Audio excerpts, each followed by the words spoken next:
How to play poker. So I've sent you the video which has the hierarchy of the cards. So the two pairs, three of a kind, full house, all that is texted. And there's also a video that shows kind of how different hands beat other hands. So we're going to assume that you know that stuff now. You start off with $20 worth of chips, even if you're playing for free or you place the $20 to play for the money. Either way, I've got it all sorted out, so you don't have to worry about it. The people that put in money, they're the ones that can actually leave the night with the pots. People that play for free, they kind of just are there for fun, don't actually count in terms of overall ranking. So the first player, the top player for the night, gets 50% of that night's pot. Second place gets 30%. Third place gets 20% of the pots. If there's a free player mixed into that overall ranking, just discount them. I've also texted you what the chips are worth. So out of the $20, you have a green chip, which is $5. You have 5 red chips, which are $1 each.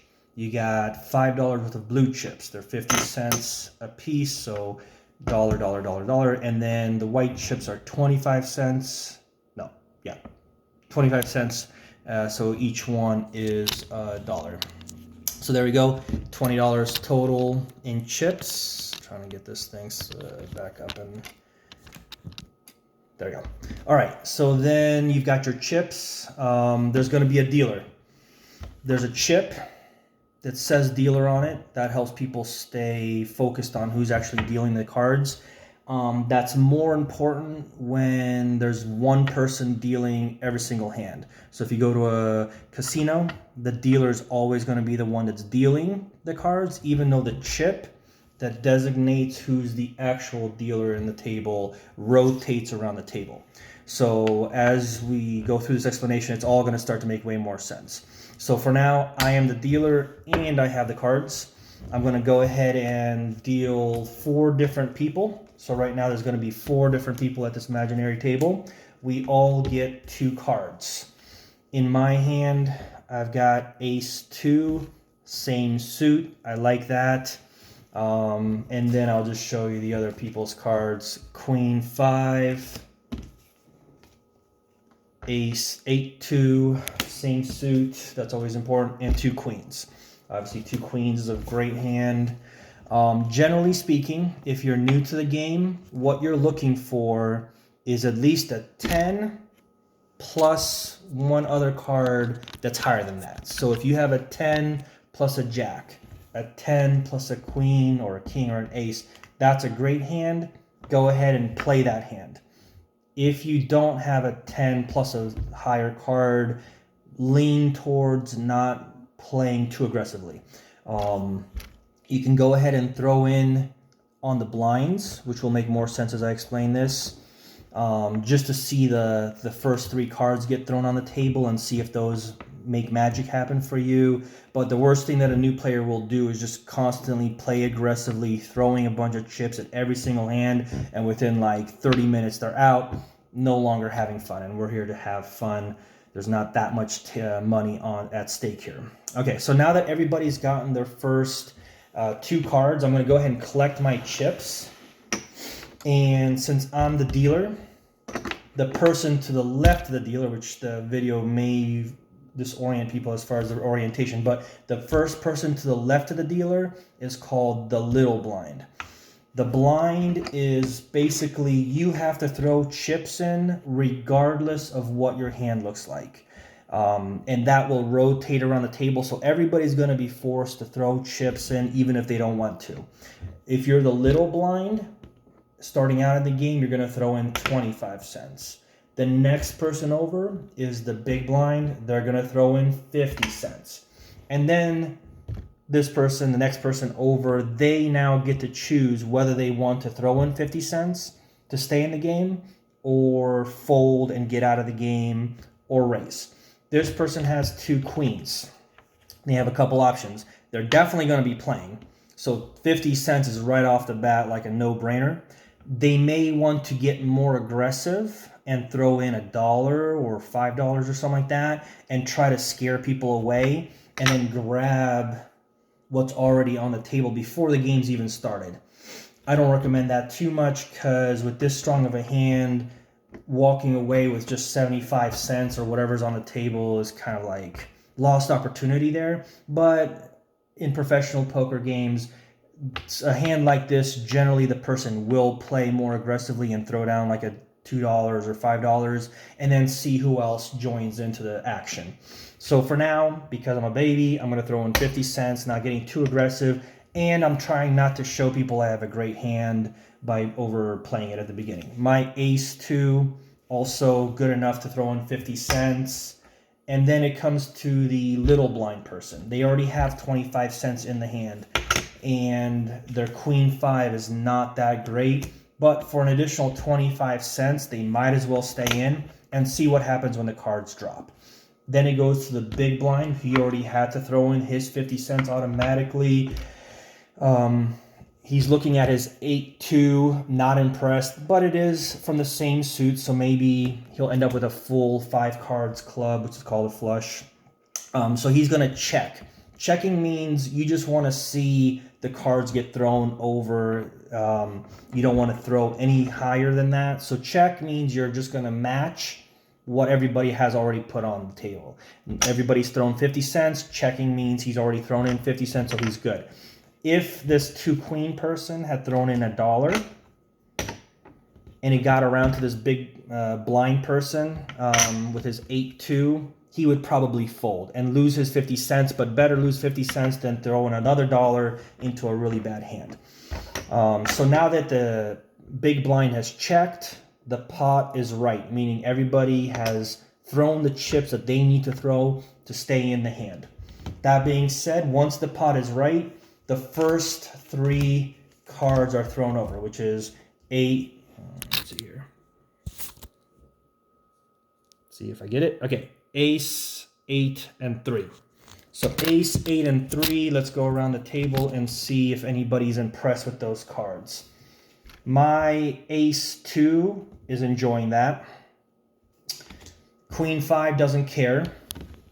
That 8-2 is now looking at that pair of 8s. And this 2 pairs of queens is still feeling okay, but now they're nervous about the ace. Because if somebody has the ace, and I do, now that 2 queens is not winning the hand. So since I'm the dealer, again, it starts with the person that was the little blind directly to the left. He's looking at his queen 5. He doesn't care about what he's seeing. He's going to say check, so he's not raising the cards. The 8-2 person is not feeling too frisky. They're going to check. The person with 2 queens, this could go either way. He could go and raise $1 and see what happens. He could be scared off by the ace and also check. So he says check, and then it comes to me. I've got a pair of aces. Everybody checked. So they're acting all scared and stuff. I'm feeling pretty confident about my ace pair.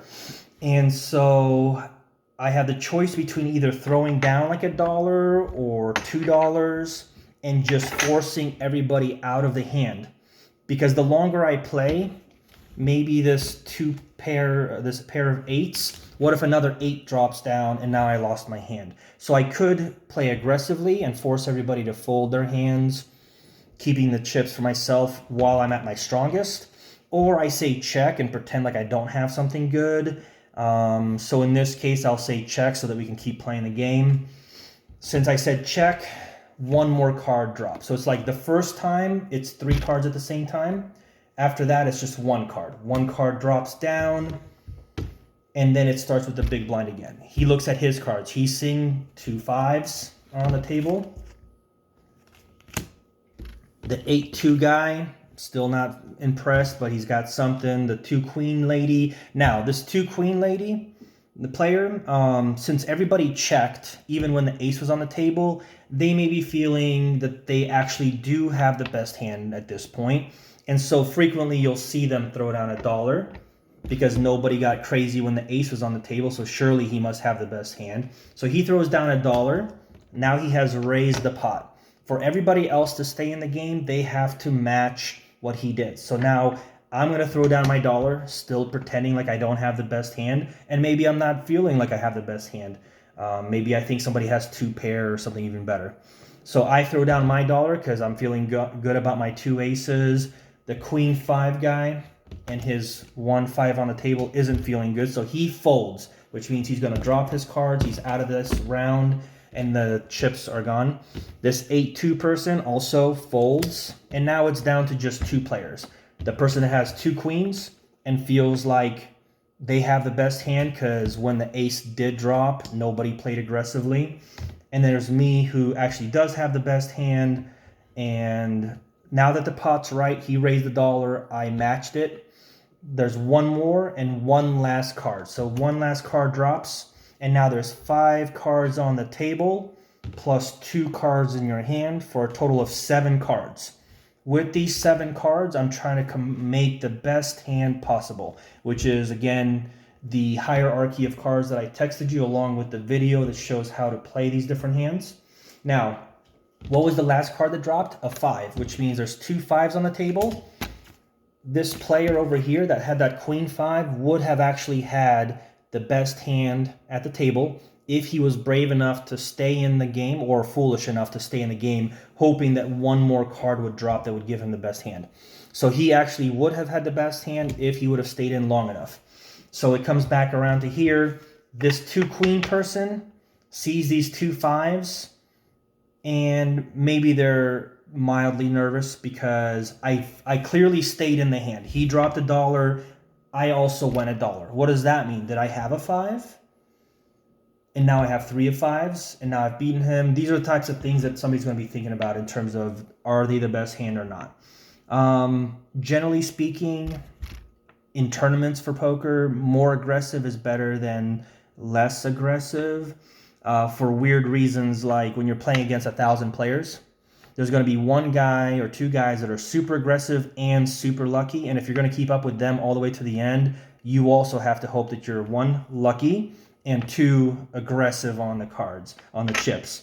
For smaller games, friendly games, being aggressive generally isn't going to work out too great. Sooner or later, somebody's going to call your bluff, your pretend aggressiveness, and you're going to lose all your chips, because you're not competing with like a pool of 1,000 players, one of which is going to be lucky and aggressive, and then therefore be at the strongest hand. So he's looking at these 2 5s. He's looking at the fact that I didn't play on the ace. Maybe he goes $1 more, figuring I have an 8 or a 3. He goes $1 more. Now this is my opportunity with the ace, 2 aces, if I feel like I've got the best hand, to squeeze as much money out of this 2 queen player as possible, which means not scaring him too much that I have the best hand, but not letting him slide away with minimal commitment to the game. So he threw in $1, and I'm going to throw in $2, which, you know, hopefully it's like not enough to scare him away, but enough to squeeze out $1 more out of him. And maybe he gets crazy and starts throwing down $5. Now I'm nervous that my 2 aces isn't the best. You know, that's where being aggressive is an advantage, is you can scare people even if they have their best hand. But he throws in $1 more just to, it's called like, let's see what you have. I don't know what the proper terminology is, but basically he wants to see if I did or did not beat him. There's enough money in the table that $1 more is worth it not to get pushed out of the hand. So he throws in $1 more, which matches what I threw down. Now the pot is right, and we flip the cards over. Because I was the dealer, he's the first one that has to flip his cards over, so he throws down 2 queens. And then, since I beat him, I have to throw down my ace-2 and show everybody that I did win. And then all these chips are mine. Now, if his 2 queens beat me, since he threw over his cards first, I don't actually have to show my cards. I can just say, you got me, and then he gets the chips. So, since I had the 2 aces, I throw them down, show that I won, and that is the end of the round. So all these chips and cards and stuff like that, we're going to pack those back up.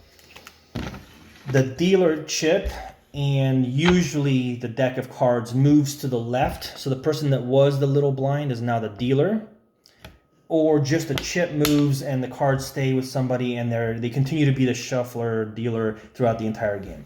So when the dealer chip moves to the left, so does the little and the big blind. Now that this person is the dealer, Next person to the left is the little blind. Next person to that left is the big blind.